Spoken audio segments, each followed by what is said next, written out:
¿Dónde más iré, Dios? ¿Dónde más iré?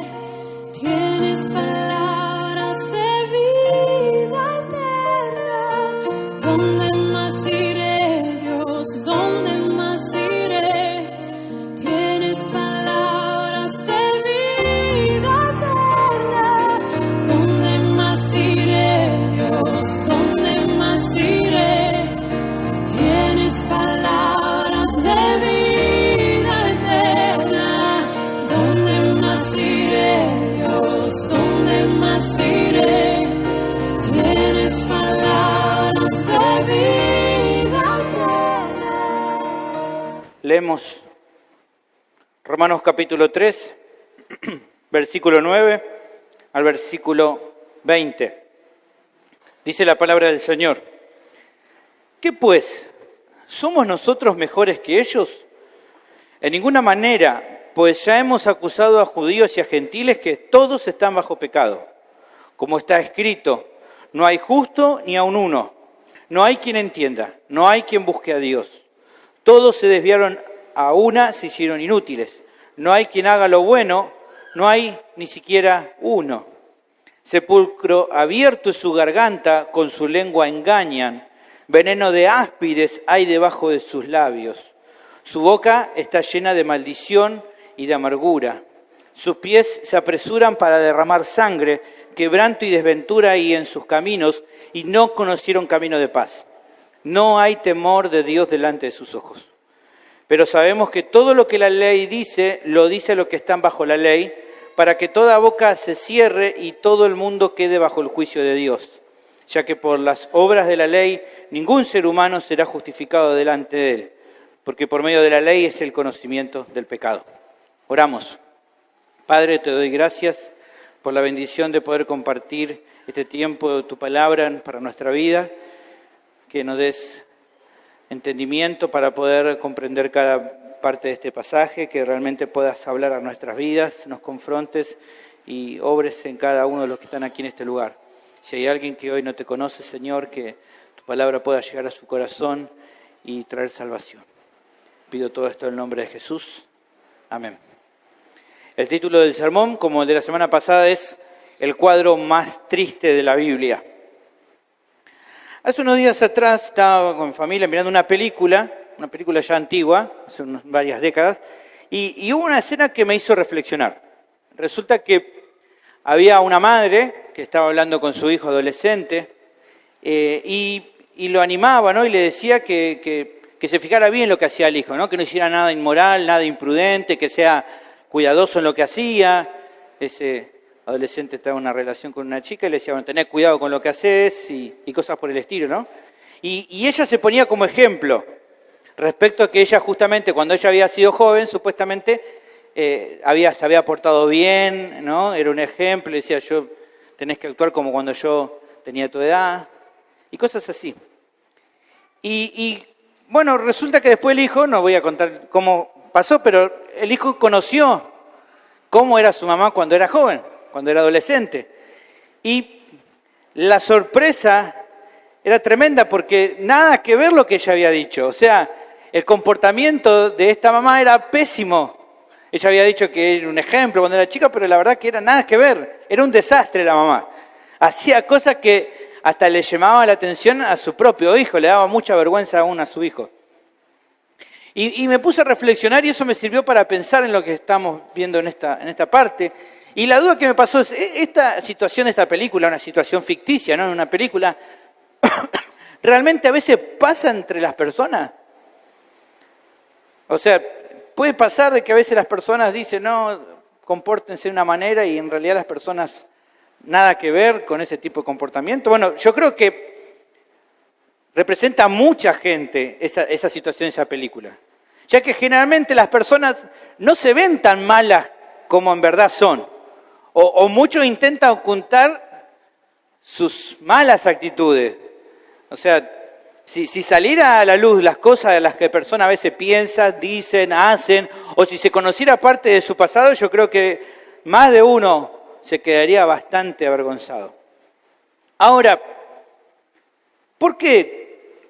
¿Cuál es la causa de que las personas hagan tantas cosas de este tipo y cuál es la razón de que generalmente, como se dice en esa frase, el pasado nos condene. ¿Y por qué muchas veces se lo intenta esconder?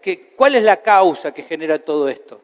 ¿De dónde nace todo esto? Bueno, entendemos, y por lo que estamos viendo, la Biblia habla de una sola causa, que es el pecado. El problema que tenemos es el pecado. Es la raíz de toda la maldad de nuestros actos. El pecado es como una mancha que ensucia todo lo que toca, que es imposible de lavar. A veces para hablar sobre el pecado lo tenemos que pensar como un poquito de levadura que leuda toda una masa, que contamina todo y que puede infectar. Es como un ácido que corroe a su paso y que no se puede librar. Ningún problema es tan grave como el pecado. Por eso nuestra necesidad más importante, la necesidad de cada ser humano, es ser librado del pecado. Esa es la necesidad más grande que tenemos. No hay nada más importante que eso. Ahora, para poder entender con claridad la importancia del Evangelio y del mensaje que Pablo predicaba en este caso, evidentemente, para poder entender bien la buena noticia se necesita conocer bastante bien la mala noticia. Para poder entender la importancia que tiene el Evangelio, se necesita tener cada día una mejor claridad sobre qué es el pecado y cómo actúa y lo terrible que es. El apóstol justamente vio necesario dar esta explicación. Como dijimos, él está tratando varios asuntos, pero uno de los asuntos que él está viendo en importante es poder mostrar y hablar acerca justamente del problema del pecado, para que entonces se pueda entender por qué él, por donde iba, le ponía énfasis principalmente a qué, hablar sobre qué. Hablar sobre Cristo, hablar sobre el Evangelio, hablar sobre la cruz de Cristo. En 1 Corintios capítulo 2, versículo 1 y 2 dice: así que hermanos, cuando fui a vosotros para anunciaros el testimonio de Dios, no fui con excelencia de palabra o de sabiduría, pues me propuse no saber entre vosotros cosa alguna, sino a Jesucristo y a este crucificado. Evidentemente Pablo todavía no había llegado a Roma, no conocía a los hermanos, pero apuntaba a lo mismo. Su mensaje no había cambiado. Entendía que la gente lo que necesitaba era conocer a Cristo, porque el principal problema que tenían las personas, por sobre cualquier otro problema, era y sigue siendo el pecado. Y creo que está siendo de beneficio, y creo que va a seguir siendo de beneficio todo esto que estamos viendo. Porque por un lado recordar y pensar lo que Dios hizo por nosotros, o de qué nos libró, genera en nuestros corazones una profunda gratitud. O debería serlo. Provoca que justamente la adoremos con toda nuestra vida. Saber de todo lo que Él nos libró. No sé si a usted le pasa, seguramente a usted le ha pasado de ver, ¿no? Situaciones en las cuales, por ejemplo, un policía no salva a alguien que estaba en la calle, o un guardavidas salva a alguien que está por ahogarse, ¿no? Y cuando se cuenta sobre la historia y habla, ¿no? Generalmente el que resulta ser salvado no tiene palabras para agradecerle a aquel que lo salvó. Usted lo ve como qué alegría que tiene o qué gratitud que tiene por aquel que le ayudó. Yo creo que cuando pensamos sobre el asunto del pecado y sobre qué fue lo que Dios hizo por nosotros, de qué fue lo que Él nos libró, de qué fue lo que Él nos sacó, entonces realmente comprendemos qué gratitud tenemos hacia Él por lo que Él hizo, porque nadie otro pudo haber hecho eso. Y seguramente también pensar y reflexionar sobre el pecado nos va a ayudar a justamente tener todos los días una convicción de la importancia de hacer morir el pecado en nuestra vida. De qué tan importante es cada día batallar y luchar contra el pecado. No hay batalla más importante para nosotros todos los días que hacer morir cada día el pecado en nuestras vidas. Y para eso necesitamos pensar qué tan grave es el pecado. Porque si seguramente te olvidas que es muy grave, probablemente no lo ataques como tenés que atacarlo. El tema del sermón entonces es el mismo que la semana pasada. El pecado es el problema más grande de toda la humanidad. Sobre eso que venimos hablando. ¿Por qué es el problema más grande de toda la humanidad? Bueno, el pasaje nos presenta 3 razones fundamentales de por qué el pecado es el problema más grande de todos los seres humanos. Vamos a empezar en el versículo 13, ya hemos visto del 9 al 12, Y aquí, del versículo 13 al 18, tenemos la segunda razón. El pecado es el problema más grande de la humanidad porque sus consecuencias, sus resultados son horrendos. Sus consecuencias son horribles. Versículo 13 al 18, y tenga ahí abierto conmigo. Creo que sería bueno antes de comenzar con la parte que hoy nos toca, hacer un pequeño repaso de la primera de las razones. En el versículo 9 al 12 vimos la primera de las razones de por qué el pecado es el problema más grande de toda la humanidad. ¿Por qué? Porque todas las personas están bajo su control y dominio. Eso es lo que vimos. ¿Se acuerdan que hablamos que la doctrina del pecado se llama hamartiología? Y que de acuerdo a la doctrina del pecado lo que entendemos es que el pecado es un problema universal.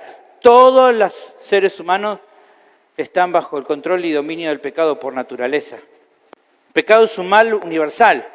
Y lo que fuimos viendo remarcaba eso, que por más que las personas a veces hagan cosas buenas, a ninguno le alcanza para satisfacer la demanda de la justicia de Dios. No importa que uno haga cosas buenas, el parámetro por el cual Dios nos juzga no es por uno comparado con otro ser humano, sino su justicia. ¿Está bien? Dijimos, ¿se acuerdan? Para ser buenos delante de Dios tendríamos que ser como Dios mismo. O sea, su parámetro, su propia justicia, Él no puede rebajar sus parámetros. Por eso necesitamos una justicia perfecta, porque Él juzga de acuerdo a su justicia. También vimos que nadie por sí mismo puede conocer a Dios, ni tampoco nadie puede ni quiere buscarlo de verdad, justamente a causa del pecado. Que cada quien siguió su propio camino y por lo tanto ya nadie sirve para nada lejos de Dios. Y finalmente vimos que al hacer un recuento de todos los seres humanos que pueden ser en un sentido justos o ser considerados justos por sus méritos personales, la realidad es que la lista es 0. No hay ni siquiera uno. Y entonces hablamos sobre que el único que puede ser considerado así es Jesús. Fuera de Él, ninguno puede ser considerado justo por sus propios méritos. Ahora, luego de eso, vimos que en un momento hay una transición. Pablo primero empieza a explicar algo y luego para darle un mayor argumento a lo que él está diciendo y mostrar que no es algo que él inventó, sino que es algo que ya la Biblia desde el Antiguo Testamento enseña, él empieza a citar pasajes del Antiguo Testamento y los va agrupando para intentar darle un argumento claro y bíblico a lo que él está hablando. Y ahora nos encontramos entonces en el versículo 13 y ahí nos quedamos. Él sigue hablando, sigue utilizando esta idea de unir texto del Antiguo Testamento, ahora ya no para hablar, la primera sección de toda esa sección de versículos enganchados del Antiguo Testamento, lo usó para hablar y demostrar que el pecado es un problema universal, que atañe a toda la humanidad. Ahora, a partir del versículo 13, lo que hace es empezar a mostrar las consecuencias tremendamente horribles del pecado en la vida de las personas. Entonces ahí nos ubicamos en el versículo 13 y empieza a dar una descripción. Y es una descripción tremenda, pero claramente es real. Dice, sepulcro abierto es su garganta, con su lengua engañan, veneno de áspides hay debajo de sus labios, su boca está llena de maldición y de amargura, sus pies se apresuran para derramar sangre, quebranto y desventura hay en sus caminos y no conocieron camino de paz. No hay temor de Dios delante de sus ojos. Ahora, ¿de qué se trata todo esto que acá aparece en la sección esta? Lo primero que hay que aclarar es que no se está diciendo que todos los seres humanos muestren todos estos resultados. Decir eso sería algo no verdadero. No está diciendo aquí que todas estas características están en cada uno de los seres humanos que habitan en este mundo. No es así, no es lo que está diciendo.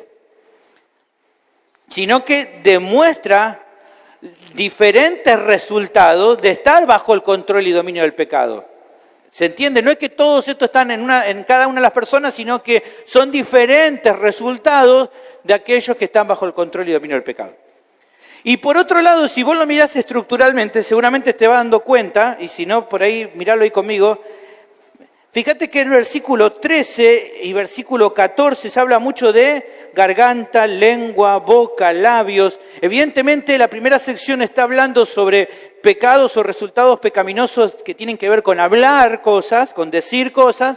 Y fíjate que a partir del versículo 15 empieza ya a hablar sobre pies, quebranto, caminos, no conocieron camino de paz, todo hablando respecto a andar. ¿Está bien? O sea, la segunda sección tiene que ver más que nada con acciones, con cosas en el andar. ¿Está bien? La primera sección de esto es cosas que tienen que ver con cosas que se dicen y la segunda sección sería con cosas que se hacen. Y finalmente el versículo 18 da una conclusión que engloba a ambas secciones. ¿Está bien? Te lo digo como para que vayas en tu mente entendiendo cómo está ahí. Ahora, tal vez la duda que alguien puede pensar es, ¿hay un objetivo con eso? ¿Por qué hace eso? ¿Por qué lo estructura así a esto? Bueno, ahora pues si no, es algo justo que sea o no. Evidentemente yo creo que hay algún objetivo o un pensamiento. Hay un objetivo con todo esto. Yo creo que estas dos partes, palabras y acciones, lo que busca es definir como un todo a las diferentes manifestaciones pecaminosas de todos los seres humanos. O sea, lo que está haciendo acá es dar un ejemplo de algunos pecados, pero no es una lista completa. Porque acá lo que está buscando Pablo no es listar todas las diferentes manifestaciones de pecado, porque puede haber muchas más, sino que el objetivo de él es demostrar que siempre el resultado del pecado es horrible, es horrendo. No, podría agregar un montón de cosas más a esta lista, pero simplemente con un breve resumen de una lista nos damos cuenta de que siempre el pecado produce resultados horrendos. Siempre el pecado produce efectos horribles. Eso es lo que está queriendo reflejar principalmente aquí el apóstol. Y teniendo esto en mente entonces, todo esto previo, ahora sí estaría bueno, y vamos a tomar un tiempo, casi todo lo del sermón de hoy, para ir viendo cada uno de los resultados del pecado en detalle. Es lo que más nos va a llevar, al final vamos a hacer la última sección, pero principalmente en esto, y te pido que me sigas porque realmente es atrapante todo lo que aquí se nos va diciendo respecto a los diferentes resultados de vivir bajo el control y el dominio del pecado. Lo primero que dice ahí nuestro texto, versículo 13, dice, sepulcro abierto es su garganta. Esta parte y la siguiente, esa con su lengua engaña, pertenecen y aluden a una cita que está en Salmo capítulo 5, versículo 9, un salmo de David, que dice, porque en la boca de ellos no hay sinceridad, sus entrañas son maldad, sepulcro abierto es su garganta. Con su lengua hablan lisonjas. En este salmo, David está mostrando las condiciones de las personas lejos de Dios. Evidentemente es una descripción que Pablo toma para mostrar lo que pasa, el resultado de aquellos que han despreciado a Dios, aquellos que por naturaleza están bajo el control y dominio del pecado. Ahora, lo primero que dice entonces es sepulcro abierto su garganta. Esto evidentemente es una metáfora, es una forma figurada de hablar, en la cual lo que busca es hablar de que aquellos que están bajo el dominio del pecado tienen una forma corrupta de hablar. O sea, piensen ustedes en esta imagen, sepulcro abierto. Generalmente cuando uno sabe que van a enterrar a un muerto, ¿qué hacen? Abran un pozo, lo ponen adentro de la tierra y ¿qué hacen luego? Lo tapan. ¿Por qué? Señal de respeto a la persona, pero también ¿por qué? ¿Qué pasaría qué pasa con el tiempo con ese cuerpo? Se empieza a descomponer, empieza a alargar olor, se empieza a corromper. ¿Está bien? Nadie dejaría abierto ese sepulcro, ese pozo, porque se empezaría a ver la descomposición, la corrupción de la carne de esa persona que está muerto. Bueno, con eso en mente, esto es lo que está queriendo mostrar aquí el apóstol. La boca de las personas en su pecado son como un sepulcro que está abierto. Una cosa corrompida, una cosa horrenda. Muerte, corrupción. O sea, en las palabras de las personas hay una corrupción semejante a lo que sería un sepulcro abierto. Y realmente, hermano, cuando pensamos en palabras corrompidas, uno dice, bueno, pero era en la época solamente del apóstol Pablo. No. Lamentablemente ha sido siempre muy común que los pecadores usen un lenguaje corrompido. Las palabras corrompidas que salen de la boca de las personas lo único que hacen es mostrar lo que hay en su corazón. El mismo Señor lo dijo, ¿se acuerdan? De la abundancia del corazón habla la boca. Si en la boca hay palabras corrompidas, es porque seguramente el corazón está corrompido.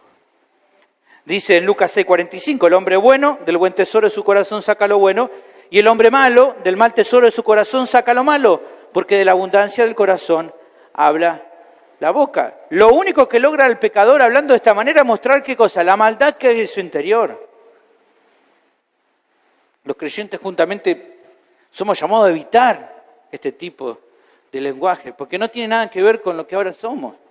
En Efesios capítulo 4, versículo 29, el apóstol aclara y dice, ninguna palabra corrompida salga de vuestra boca, sino la que sea buena para la necesaria edificación, a fin de dar gracia a los oyentes. ¿Por qué dice esto? A partir de que decir, porque ustedes ya no son lo que eran antes. Entonces no pueden seguir hablando como cuando estaban en su ignorancia lejos de Dios.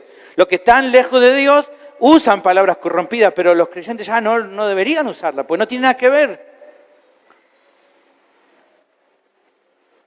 El pasaje sigue y luego una nueva descripción y dice también, sepulcro abierto su garganta, y ahora dice, con su lengua engañan.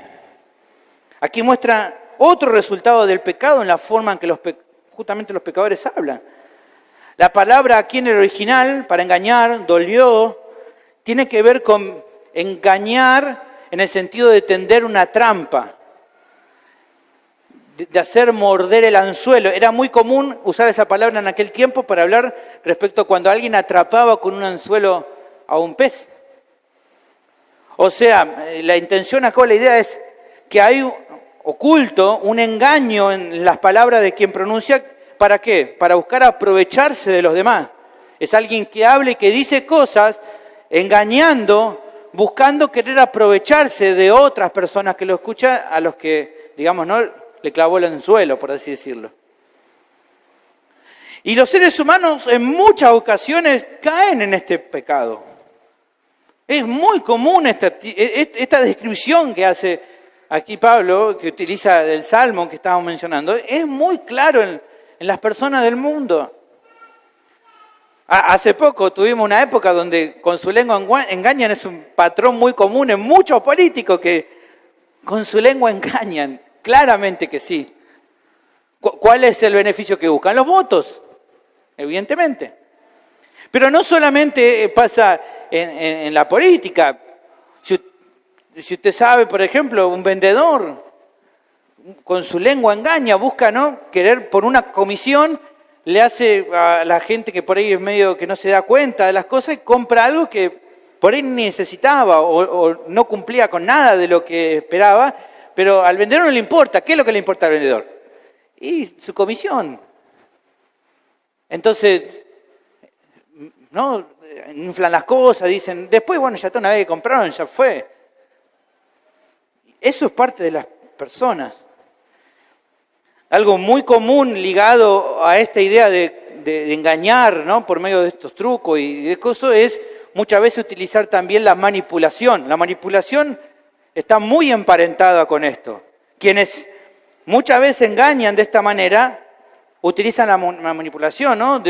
Usted conoce, le ha pasado tal vez, sabe de los niños, ¿no?, de los jovencitos que van a su profesor, le dicen, no, profesor, me sacó un 1 porque, bueno, justo mi mamá estaba enferma, ¿no?, y se me murió el perro, y empiezan a poner un montón de excusas, ¿no?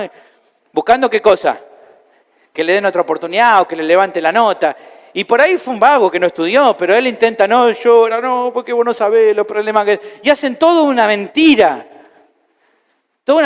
Pero obviamente tienen que actuar, ¿no? Buscar manipular las emociones del profesor, para que el profesor diga, bueno, pobre infeliz, bueno, te voy a tomar otra prueba, o te diga, bueno, te subo, te lo apruebo, ¿no? Pobrecito. Es manipulación. Manipulación muy común. Manipulación que se ven cosas así que nos causan gracia, pero manipulaciones que a veces son horribles. Manipulación que hay en un hombre que intenta manipular a una chica para decirle, ¿no?, que te amo y que, bueno, tenemos que tener intimidad porque si me amás tenés que mostrarlo en eso, ¿no? Y realmente no la ama, lo único que le importa es acostarse con la chica. Pero manipula los sentimientos, le hace creer a la chica que la ama cuando en realidad no es cierto. O mujeres que a veces buscan convencer a un padre de familia que abandona a sus esposas, a sus hijos, porque le dicen, no, pero vení conmigo vas a estar mejor. Ella no te entiende, yo sí te entiendo. y el marido, este hombre tonto, cree que es verdad y no es cierto. Y realmente no es que a esa mujer que hace separar a esa familia le importe el hombre. Lo que quiere un bienestar para ella, no le importa realmente ese hombre. No le importa realmente que toda una familia se destruya. Lo único que le importa es sí mismo. Ese es el patrón. La lista podría agrandarse, pero siempre esta clase de pecados tiene el mismo patrón. ¿Cuál es? Busco por medio de la manipulación, por medio del engaño, por medio de hacer seducir, por medio de las palabras, obtener un beneficio personal. De eso se trata esta sección. Y usted lo sabe, este tipo de pecado es muy común en el mundo y generalmente las personas no quieren abandonarlo. No lo van a hacer. ¿Por qué? Porque ven los beneficios que le da actuar de esta manera. Luego aparece otra imagen y dice, veneno de áspides hay debajo de sus labios. Aquí se está citando el Salmo 140, versículo 3, también de David. Dice, aguzaron su lengua como la serpiente, veneno de áspid hay debajo de sus labios.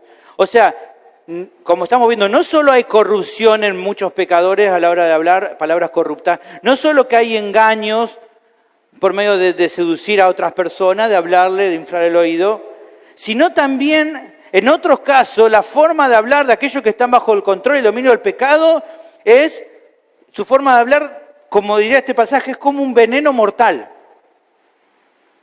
La idea aquí de que sea como veneno de áspid, o sea, el áspid es un animal que tiene una mordedura muy peligrosa, incluso puede llegar a matar cuando no es tratado. Imagínense eso, ¿no? El áspid. Es un tipo de víbora que cuando pica puede llegar a matar con su veneno. Tiene como sus colmillos, estoy buscando, ¿no? Buscando un poco, estudiando, ¿no? Como es, como que tiene sus colmillos para atrás y cuando quiere atacar saca, ¿no? Los colmillos y clava y mete el veneno. Ahora, con eso imagen en mente, lo que se está comparando aquí es la forma de hablar de una persona. Hay personas que a la hora de hablar son venenosas, como para decirlo bien en criollo.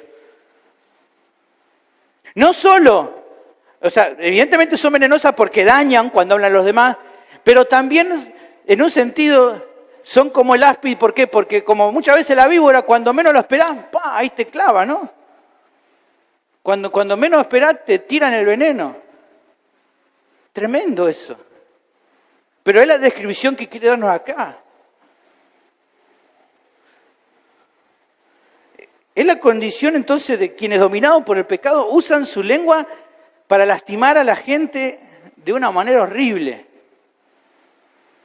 Y lo más triste es que, o sea, el veneno del áspid, si alguien puede ser picado por eso, bueno, puede ir a atenderse y hay antibióticos y cura para ese problema. Pero ¿sabe cuál es el problema? Que para este tipo de veneno, en las palabras, a veces no hay cura. A veces el daño que se produce con las palabras de este tipo no se sana más. Genera un rencor, genera una amargura en la persona que recibe el ataque que no se le sale más.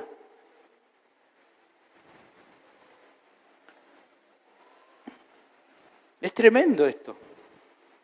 Es una descripción realmente que nos hace pensar lo que es el efecto del pecado. Luego habla otra sección más y dice, su boca está llena de maldición y de amargura. Aquí es el último resultado hablando de boca y acá se utiliza el Salmo capítulo 10, versículo 7, también un salmo davídico, dice, llena está su boca de maldición, de engaños y fraude, debajo de su lengua hay vejación y maldad. O sea, que muchos de los que están bajo el control del pecado, en su forma de hablar, están llenos de maldición y amargura. ¿Y a qué se refieren estos términos? Son sinónimos y buscan hablar sobre una expresión de repudio total hacia otros. O sea, por medio de calumnias, de malos deseos, de mostrar hostilidad, de mostrar amargura, se revela un desprecio muy grande hacia los demás. O sea, ¿cómo se vería esto en la práctica? Bueno, la actitud de, por ejemplo, personas que por envidia o por celo hablan mal de otros, mintiendo, calumniando, difamando.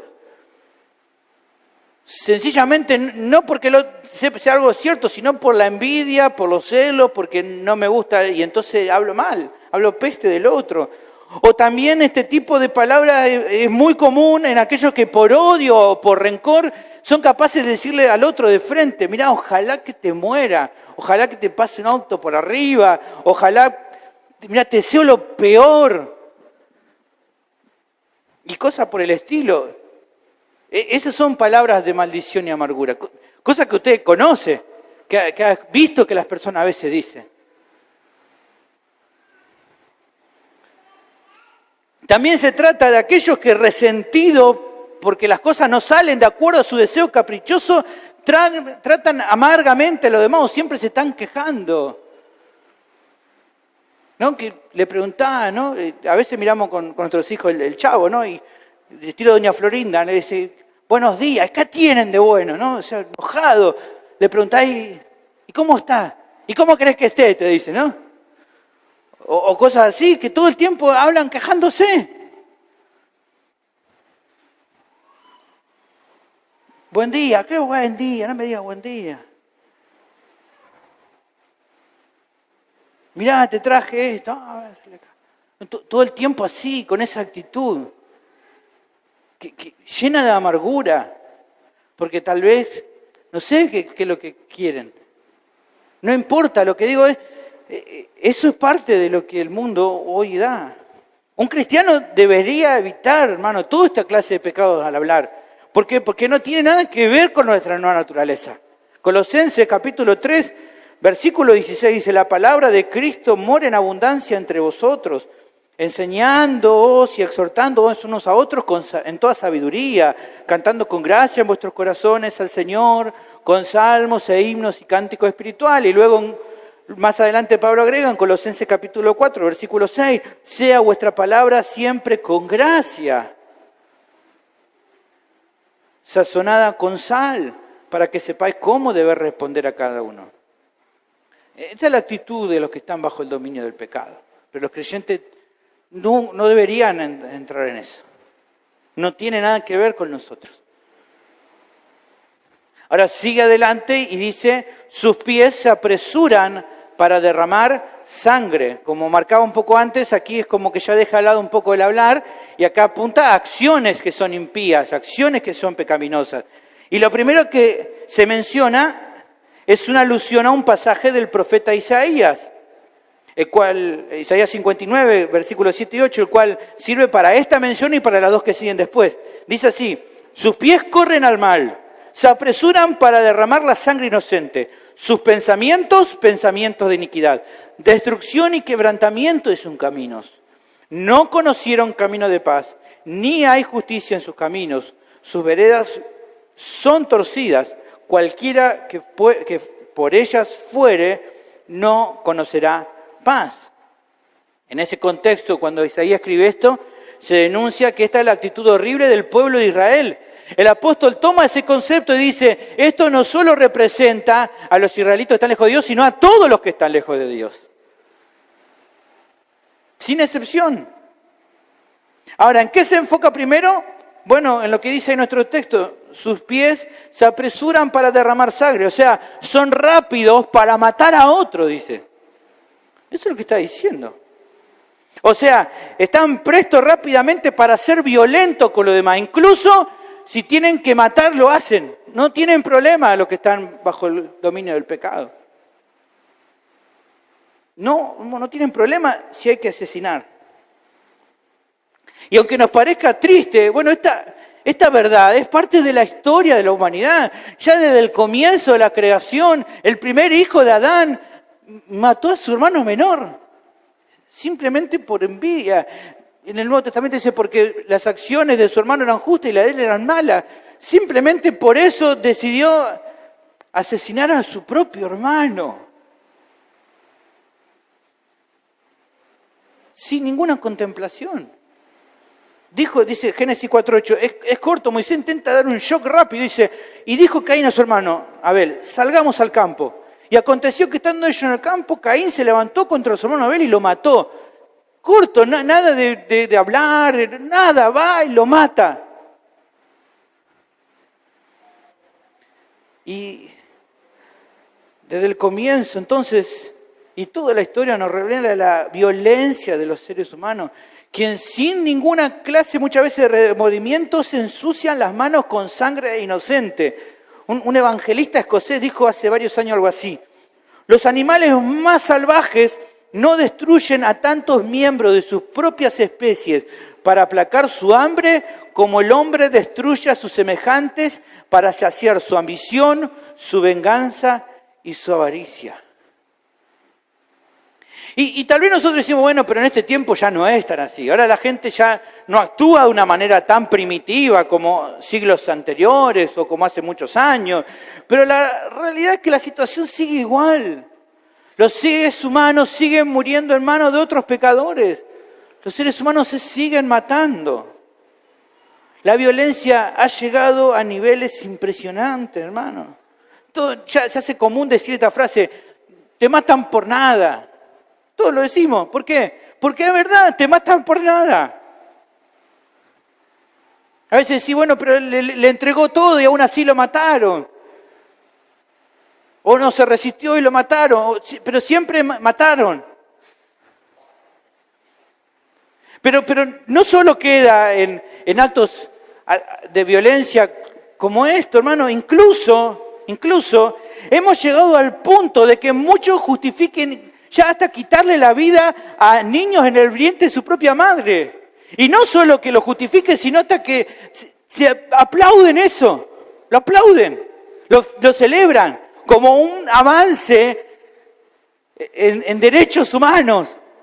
Se celebra como un avance, cuando es un retroceso, cuando somos más primitivos que antes, porque eso no pasaba hace cientos de años de que se matara a un niño que no había nacido todavía. Pero saben, aunque nos sorprenda esto, no debería. ¿Por qué? Porque los pies de los pecadores se apresuran a derramar sangre inocente, incluso haciendo leyes que los amparen ante semejante atrocidad, hermano. Pero pensando en esto, nos ponemos a pensar y vemos que no solamente pasa estos extremos de violencia en matar. La violencia se ve en nuestra sociedad en general, desde el que le tira un piedrazo a otro sin pensar si lo tira. Y si lo mata, no importa.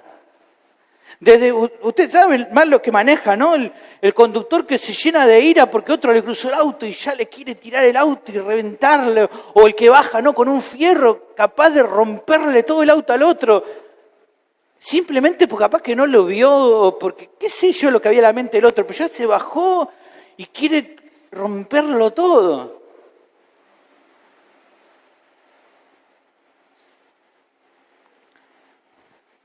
Esto es parte hoy de lo que pasa.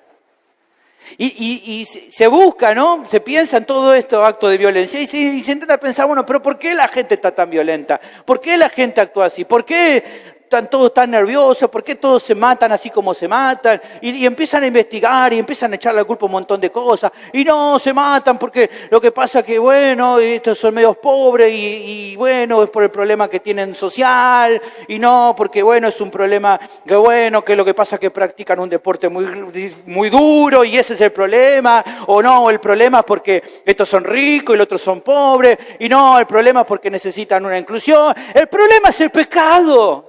Ese es el problema. Aunque no lo quieran reconocer, el problema es el pecado. El problema es lo que hay en el corazón. El Señor Jesús lo dijo bien claro en Mateo capítulo 15, versículo 19, porque del corazón salen los malos pensamientos, los homicidios, los adulterios, las fornicaciones, los hurtos, los falsos testimonios, la blasfemia. Todo sale del corazón. No tiene que ver con el contexto social. Evidentemente el contexto social tal vez ayudará un poco, pero el problema es esencialmente parte del corazón.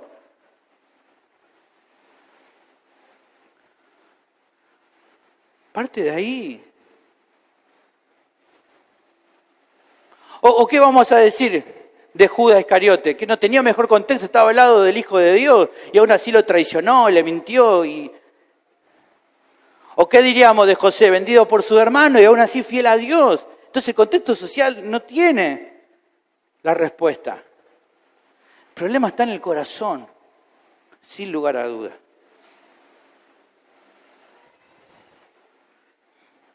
El pasaje sigue y dice, quebranto y desventura hay en sus caminos.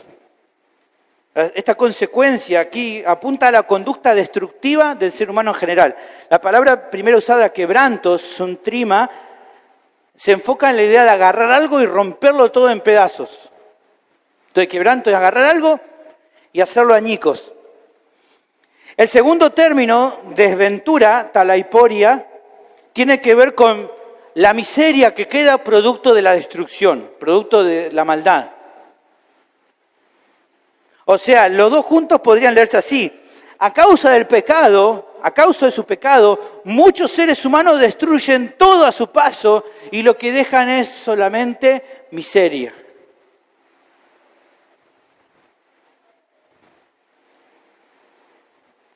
Los pecadores son culpables de usar todo lo bueno que Dios nos da y quebrantarlo, destruirlo hasta dejar toda la miseria. Incluso, por ejemplo, la inteligencia que Dios le da al ser humano lo ponen al servicio de su mente malvado y algo que podía ser bueno lo dan vuelta para usarlo y que sea algo horrible.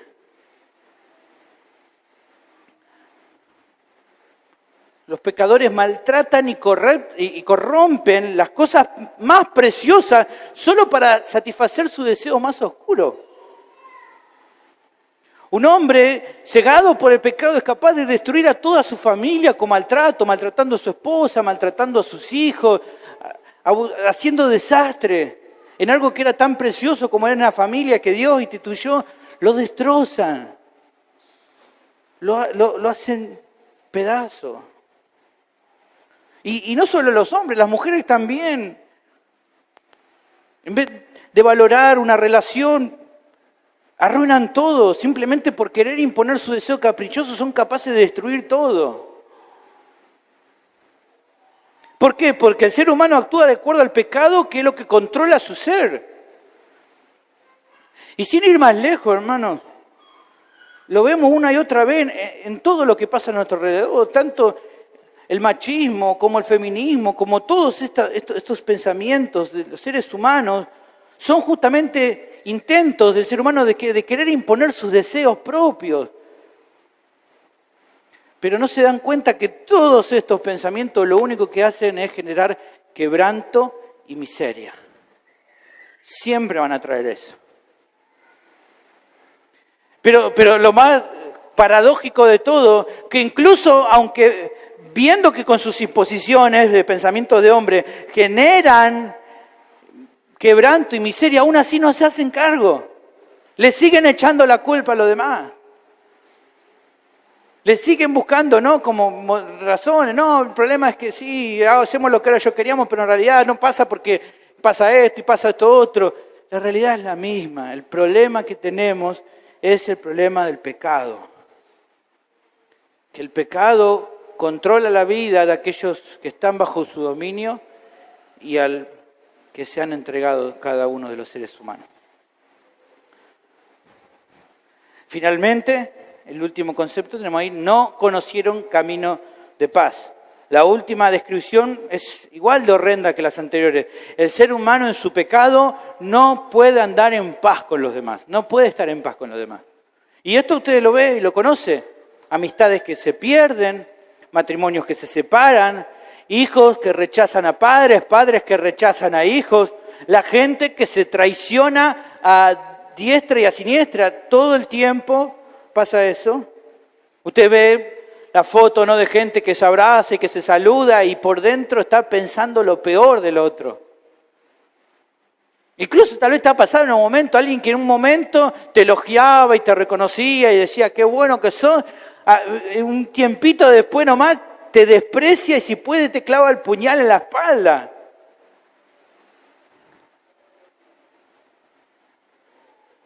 ¿Cómo puede ser? Si antes para vos era tan bueno y ahora despreciarte así, ¿cómo puede ser? ¿Por qué? Porque para los pecadores no conocen camino de paz.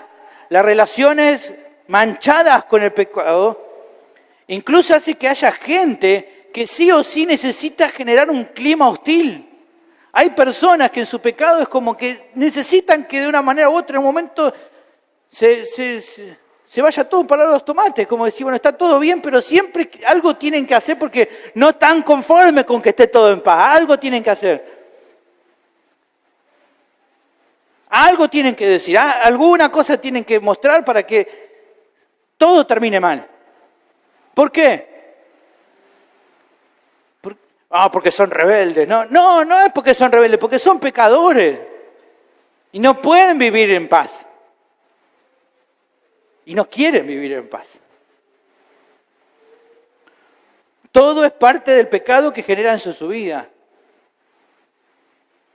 Porque la realidad es que solo una vida transformada por el Evangelio es una vida que puede vivir en paz, que puede vivir en justicia, que puede vivir de una manera que honra a Dios. Personas nunca van a poder encontrar paz fuera de Cristo. Colosenses capítulo 3, versículo 5 en adelante, empieza a hablar de esto. Dice, haced morir pues lo terrenal en vosotros, fornicación, impureza, pasiones desordenadas, malos deseos y avaricia, que es idolatría. Cosas por las cuales la ira de Dios viene sobre los hijos de desobediencia, en la cual vosotros también anduviste en otro tiempo cuando vivíais en ella.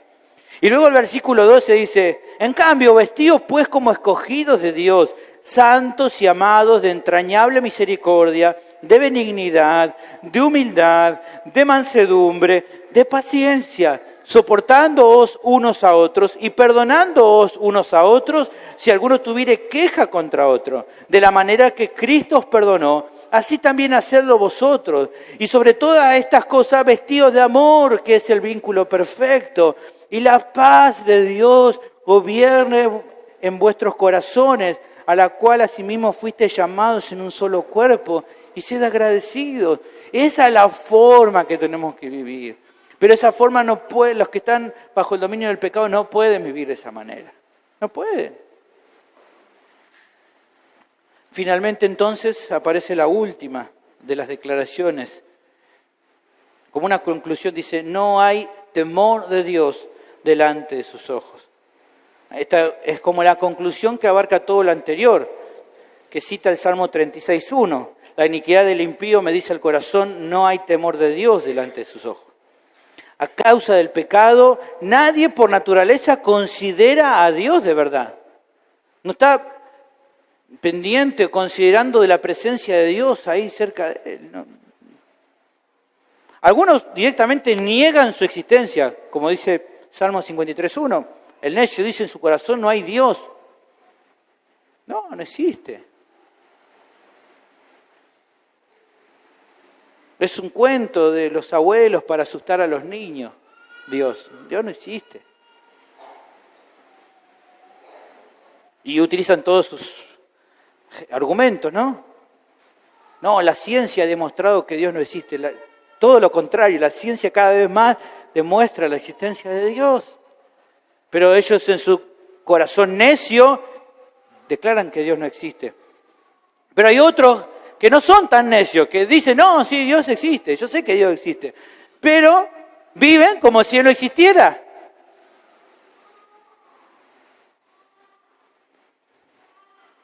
¿Y cómo sabemos que viven como si no existieran? Porque hacen con su vida lo que ellos quieren.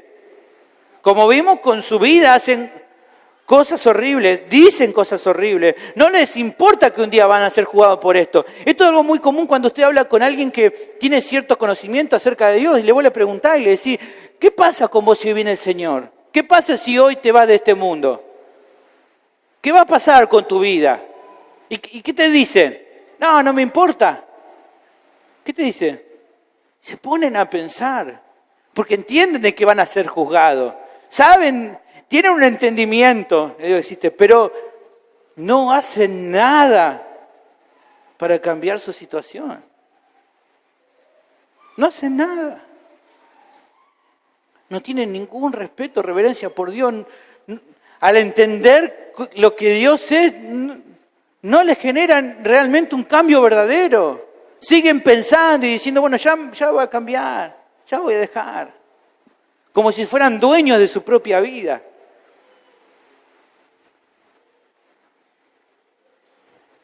Hay otros que creen que son muy astutos y la justicia nunca los va a descubrir. Gente que vive de una manera que piensa de que nadie se va a dar cuenta de lo que hago. Soy muy inteligente, nadie va a se dar cuenta. Pero no entienden en su ignorancia que Dios lo ve todo y que Dios lo va a juzgar con rectitud. No importa que tan astuto puedan pensar esas personas de que se van a librar del juicio de Dios. No se dan cuenta que Dios, nadie puede burlar a Dios. La Biblia lo dice con claridad. Dios no puede ser burlado. Todo lo que el hombre siembre va a cosechar. Él no va a pasar por alto la maldad de nadie. Incluso aunque algunos se vean a sí mismos más justos que otros. Cada uno va a ser juzgado no de acuerdo a si fue más bueno o menos bueno que otros, sino de acuerdo a la justicia de Dios. Y ante Él nadie va a poder excusarse de su pecado. Entonces, todo esto visto hasta acá demuestra la segunda razón fundamental de por qué el pecado es un problema tan grave. ¿Por qué? Porque produce resultados, consecuencias que son horribles. Sé que al ver todo esto se nos revuelve el estómago porque pensamos en toda la maldad y nos damos cuenta que es así. Que todo esto que Pablo dice no fue una exageración. Pablo no es ningún exagerado. Él nos está pintando un cuadro que es muy triste, que es muy lamentable, pero que es real. Porque todos, de una manera u otra, en nuestra vida hemos caído en una de estas cosas. O con palabras o con hechos hemos pecado de una manera vergonzosa. El pecado ha hecho que seres que fueron creados para glorificar a Dios terminen haciendo cosas aberrantes, terribles, que hasta da vergüenza algunas decirlas en público. ¿Por qué? Porque darle la espalda al Creador de todo y a su ley solo puede producir cosas horribles, frutos dolorosos. Y para ilustrar esto, me pareció importante agregar esto que fue escrito hace 2 siglos atrás, respecto a este concepto del pecado. Hablando del pecado, alguien escribió algo como acá. Decidí ponerlo casi todo completo porque explica muy bien de lo que te estoy hablando. Dice lo siguiente, hablando del pecado. Es una deuda, una carga, un ladrón, una enfermedad, una lepra, una plaga, un veneno, una serpiente, una ponzoña.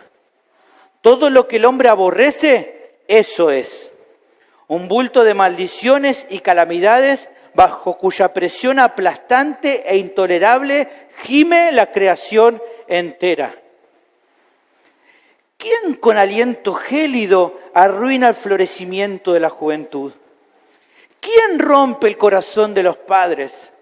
¿Quién arrastra a los ancianos con tristeza de sus cabellos tristes a la tumba? El pecado. ¿Quién, por una metamorfosis más horripilante que la imaginada jamás por Ovidio, un poeta, cambia a niños afectuosos en víboras, a madres tiernas en monstruos y a sus padres en seres peores que Herodes, que asesinan a sus propios inocentes? El pecado. ¿Quién la manzana de la discordia en los corazones de un mismo hogar? ¿Quién enciende la antorcha de la guerra y la ablanda sobre tierras temblorosas? ¿Quién rasga la túnica sin costura de Cristo creando divisiones en la iglesia? El pecado. ¿Quién es esta Dalila que le canta al nazareo para dormirlo y abandona al fuerte de Dios en mano de los incircuncisos? ¿Quién por sonrisas salameras y mieles de adulación en su lengua se para en la puerta para ofrecer los ritos sagrados de hospitalidad y cuando la sospecha se duerme atraviesa traidoramente nuestros templos con una estaca? ¿Cuál es la bella sirena que se sienta sobre una roca al lado del estanque y letal para engañar, cantando para embelesar, besando para traicionar y rodeándonos con sus brazos para hacernos saltar con ella a la perdición? El pecado. ¿Quién convierte en piedra el corazón más suave y amoroso? ¿Quién saca a la razón de su trono encumbrado e impele a pecadores a caer por el precipicio como cerdos nazarenos directos en el lago de fuego? El pecado.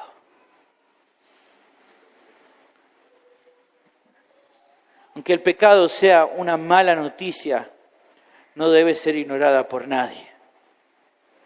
Ningún creyente debería considerar como algo poco importante el cuidarse del pecado. Porque es cierto, ya tal vez no sea una práctica habitual en tu vida el hacer estas clases de pecado, pero siempre está el peligro de volver a caer en cosas como esta tan lamentable si nos descuidamos.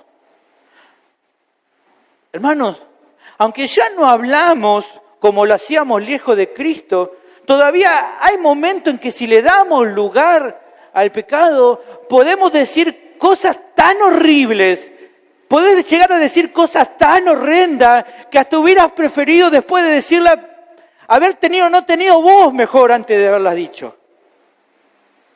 Que cuando te pones a pensar lo que dijiste, decís, Señor, me hubiera sacado la voz antes de haber dicho lo que dije.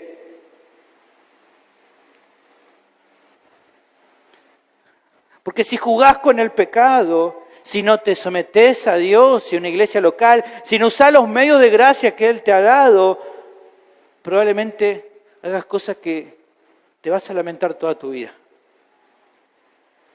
Aunque tu salvación evidentemente es segura porque es en base a los méritos de Cristo y no a los tuyos, las consecuencias por el pecado a veces quedan para toda la vida. Aparte de que traen vergüenza al nombre de Cristo, y seguramente va a lastimar a muchas personas a tu alrededor. Huí del pecado, por favor. No seas orgulloso. Sé humilde en reconocer tu debilidad y buscar en la gracia de Jesucristo y en el Evangelio. Ahora, todo esto también apunta al que todavía está sin Cristo. Vos tampoco deberías ignorar esta verdad, quizás menos todavía. Seguir viviendo lejos de Dios no va a producir cosas mejores que esta la que te mencioné. No importa que te convenza a vos mismo y que diga, bueno, ya me voy a poner las pilas y voy a estar mejor. No importa que diga, bueno, es cierto que a veces hago algunas de estas cosas, pero soy buena persona. El problema es que te estás autoengañando, porque según lo que leímos, ¿qué dice? No hay nadie bueno, no hay ninguno justo, no hay nadie, no hay ni siquiera uno. No sos una buena persona que a veces hace cosas malas, sos una mala persona que a veces hace unas cosas buenas. Y no te lo estoy diciendo yo porque, vos lo decís porque, vos sos mejor que yo. No te lo estoy diciendo porque yo sea mejor que vos. Nada que ver, sino porque de acuerdo al estándar de Dios, cada ser humano para ser bueno, para ser justo, necesita una justicia perfecta que no está en ninguno de nosotros, sino solamente en Cristo. Porque solo a través de esa justicia perfecta que nos sea imputada es que podemos estar a cuentas con Dios. Mi pregunta es, ¿qué vas a hacer? ¿Vas a seguir confiando en vos mismo? ¿O vas a confiar en Jesús? Finalmente, la última razón la tenemos del versículo 19 al 20. El pecado es el problema más grande de la humanidad porque nadie se puede liberar por sí mismo del pecado. El pasaje presenta la tercera razón de por qué el pecado es el problema más grande. Pero sabemos que todo lo que la ley dice, lo dice a los que están bajo la ley, para que toda boca se cierre y todo el mundo quede bajo el juicio de Dios, ya que por las obras de la ley ningún ser humano será justificado delante de él, porque por medio de la ley es el conocimiento del pecado. Como ya vimos, parte de la mala noticia, de la muy mala noticia, es que todos estaban bajo pecado por naturaleza. ¿Y qué más? Que las consecuencias del pecado son tremendas. Pero como para completarla, como para completar el cuadro y que sea realmente bien lamentable, no solo que todos están bajo pecado, no solo que las consecuencias son horribles, sino también que nadie puede liberarse por sí mismo del pecado. Nadie puede.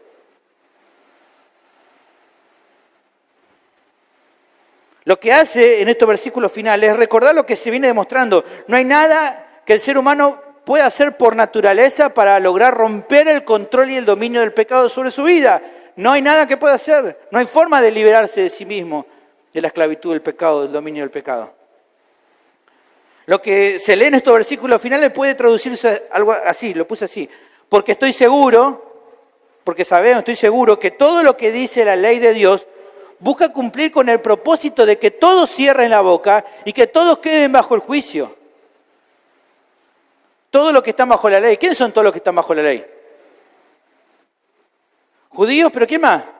Todos están bajo la ley. Porque los judíos tienen la ley escrita, pero los gentiles, ¿dónde la tienen? En su corazón. Entonces todos están bajo la ley. Entonces lo que la ley dice, lo dice a ¿quiénes? A todos. O sea que la condición es igual, hay dos condiciones iguales para todos los seres humanos, sean judíos o sean no judíos. ¿Cuáles son esas dos condiciones? Inexcusables y culpables. Nadie puede decir que no entiende lo que hace. Nadie se va a poder justificar delante de Dios y decir, bueno, pero yo no sabía lo que hacía porque yo no tenía una Biblia. ¿Por qué no pueden decir eso? Porque la ley está también en su corazón. Y saben lo que está bien y saben lo que está mal. Y aún así hacen lo que está mal. Entonces, no tiene nadie excusa. Ni el que tiene la Biblia, ni el que no la tiene. Porque todos tienen, de una manera u otra, el conocimiento. Así que nadie tiene excusa. Por eso dice una parte que leímos anteriormente, no tienen excusa. Nadie puede excusarse delante de Dios. Pero también, ¿qué? Nadie puede pensar que está exento del juicio de Dios. Nadie puede decir, bueno, si yo voy al cielo, Dios me va a declarar inocente en el juicio porque yo soy bueno. ¿Por qué? Porque todos de una manera u otra han violado la ley de Dios. Muchas veces citamos y decimos, el que viola solamente una sola parte se hace cargo de todo. Es verdad, pero la realidad es que nadie la viola solamente una vez. Todo el tiempo la gente viola la ley de Dios. Todo el tiempo lo hace. Por eso también, no solo la gente, toda la gente es inexcusable, sino todos están condenados. ¿Cuál es la conclusión entonces? Que por las obras de la ley, ningún ser humano se puede justificar delante de Dios. ¿Por qué? Porque todos fallan en cumplirla. Porque ninguno la cumple perfectamente. Y como ya hemos visto, Dios no va a juzgar de acuerdo a ¿qué? A su justicia, que es perfecta, que es intachable. Ahora entonces, ¿para qué Dios dio la ley? Bueno, el pasaje lo dice. Para que todos comprendan su condición. ¿Cuál es la condición? Que son pecadores y que alejados de Dios son esclavos del pecado. La ley no es mala. Ya lo hemos visto cuando en su momento escuchamos la predicación de Romanos capítulo 7, versículo 12. De manera que la ley de la verdad es santa y el mandamiento santo, justo y bueno. La ley no es mala, la ley es buena. Pero la ley no puede salvar a nadie. Lo que hace es mostrarnos la necesidad que tenemos de un Salvador. Gálatas capítulo 3, versículo 24 dice, de manera que la ley ha sido nuestro ayo para llevarnos a Cristo a fin de que fuésemos justificados por la fe. ¿Quién es el Salvador que necesitamos? Jesucristo, el Hijo de Dios. Como vamos a ver luego, y vamos a ir viendo, no solo se nos ha sido revelado la ley perfecta de Dios, sino también que Dios en su misericordia nos ha revelado el Salvador que necesitamos. Que en su gracia envió a su Hijo unigénito para salvarnos. Y que todo aquel que crea en Él recibirá la justicia perfecta de Él para poder estar a cuenta con Dios, como dice 2 Corintios 5:21. El que no conoció pecado, por nosotros lo hizo pecado, para que nosotros fuésemos hechos justicia de Dios en Él. Por medio de la fe, para que sea por gracia. Nadie puede salvarse a sí mismo. Esto completa la peor noticia de todo. ¿Cuál es la peor noticia?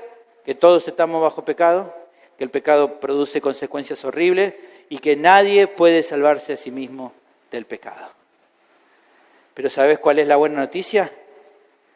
Que por medio de Cristo podemos librarnos del pecado.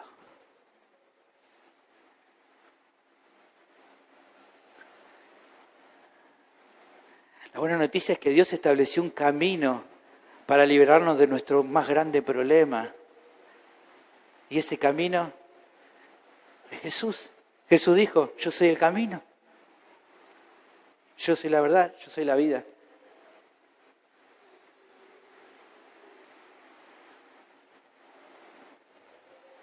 Jesús lo dijo, ustedes son esclavos del pecado. Pero si me conocen, si creen en mí, van a ser liberados. Él vino a librarnos.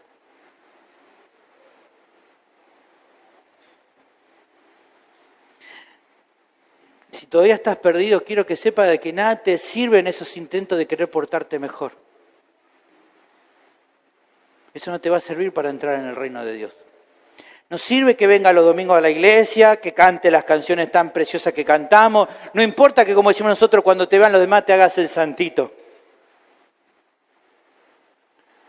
La única esperanza para vos es que vengas hoy a Cristo arrepentido por tus pecados y confiando de todo corazón que su obra en la cruz alcanza y sobra para que tus pecados te sean todos perdonados. No hay otro camino. Tenés que reconocer que sin Cristo no tenés nada y estás condenado. Por eso te animo que hoy mismo te vuelvas a Él con sinceridad. Que te hagas cargo por una vez en tu vida, que estando lejos de Dios, tu vida es un desastre y que te está llevando al infierno. Pero también te animo a que te aferres a Cristo. Porque su promesa es que si hoy te humillás, que si hoy te arrepentís y si hoy venís a Él, Él te va a perdonar. Esa es la mejor noticia que podés recibir. Que en Él hay perdón para que sea reverenciado. Y como dice esa canción que cantamos muchas veces, ¿se acuerdan? Rompió mis cadenas, me dio vida nueva, al fondo del mar echó tu maldad, lavó tus pecados y te ha perdonado. Solo en el nombre de Jesús hay libertad. La obra de Cristo es el motivo más grande que pueda existir para que entregues tu vida en oración a Él. Porque así como el pecado es el problema más grande de la humanidad, la sangre de Jesús que nos redimió es el motivo más grande para alabarle, para adorarle y para seguirle hasta que Él venga por nosotros. Mi pregunta es, ¿lo estás haciendo? Padre,